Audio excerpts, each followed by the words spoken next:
আসসালামু আলাইকুম গাইজ, আজকে পেঁপে আর আলু দিয়ে ডিম ভুনা করবো। ডিম ভুনা করে গরম গরম ভাত দিয়ে খাবো। প্রথমে পেঁপে আর আলুগুলো কেটে নেবো।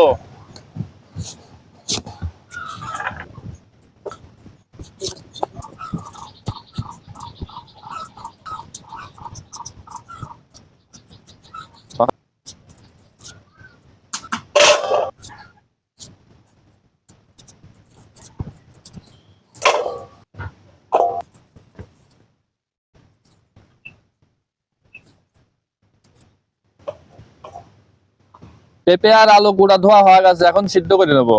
সিদ্ধ করার জন্য পানি দিয়ে নেবো, ডিমও দিয়ে নেবো সিদ্ধ করার জন্য। সিদ্ধ করার জন্য চুলা পাট দিয়ে নেবো, ঢাকনা দিয়ে ঢেকে দেবো।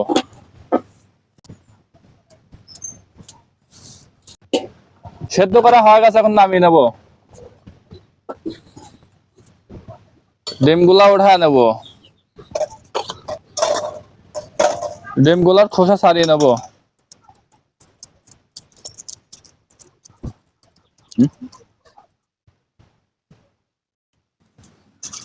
কড়াইতে তেল দিয়ে নিলাম ডিম ভাজার জন্য।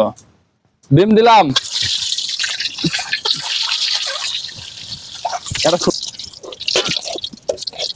ডিম রান্না করার জন্য লঙ্কার পেঁয়াজ কুচি,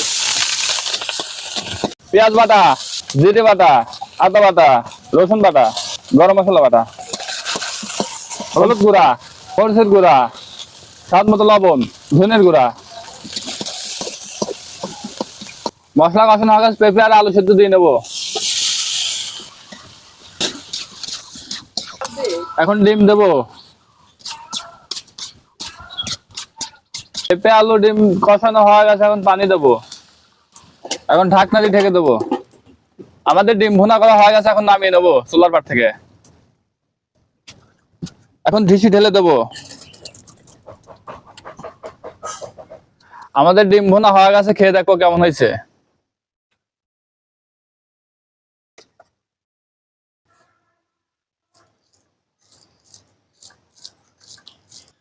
বিসমিল্লাহ। গাইজ, অনেক স্বাদ হয়েছে, একটু লবণ কম হয়েছে। সেই স্বাদ, কিন্তু খাইতে লবণ লাগবে।